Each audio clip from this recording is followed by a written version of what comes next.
Hey, this is Ethanol. I'm going to talk to you today about trade spend, its traditional definition, but what it really means in the industry, and some good and bad things about it.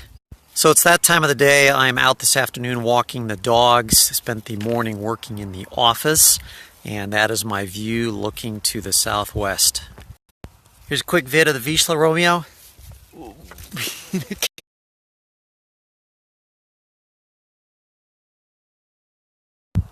Trade spend by definition is what you would spend to promote your product in store to drive retail sales.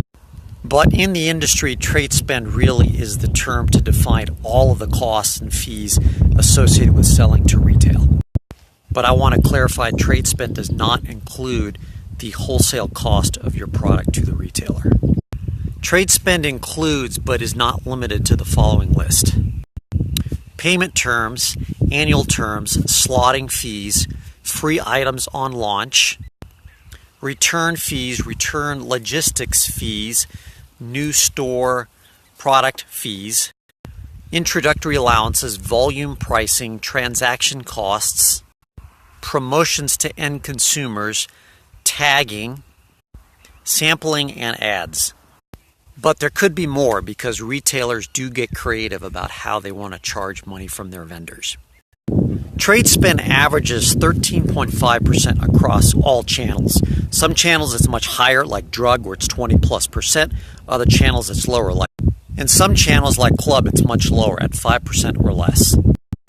In most cases, the majority of trade spend is used for discounts to help spur sales of your product, as well as buying ads. And you would buy ads in retailer circulars. So we've defined what trade spend is, and obviously it is not a trivial amount for a vendor to pay. So how do you get trade spend down? Well, the short answer is, as a new vendor, it's not going down, and if you've been a vendor for a while, it's very difficult to get it down. From a negotiating perspective, retailers still hold most of the power, so as a vendor, you kind of have to accept the terms that they offer.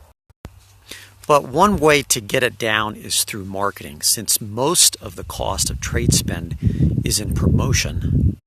Then if you're spending dollars in external store marketing, like digital or analog marketing, and you can show meaningful movement of product sales off shelf, then a retailer might be open to negotiating trade spend down, because you're already spending marketing dollars that is showing movement off shelf. I mean, at the end of the day, the retailer wants to see the product sell. So if you're not spending dollars on external marketing to drive sales, then you'll have to do it through trade spend. I mean, at the end of the day, the retailer wants to see the product sell. So if you're not spending dollars on external marketing to drive sales, then you'll have to do it through trade spend. I mean, at the end of the day, the retailer wants to see the product sell. So if you're not spending dollars on external marketing to drive sales, then you'll have to do it through trade spend. So at the end of the day, trade spend is just a cost of doing business. You're going to pay for it one way or the other. So it's very important to factor it into your pro formas.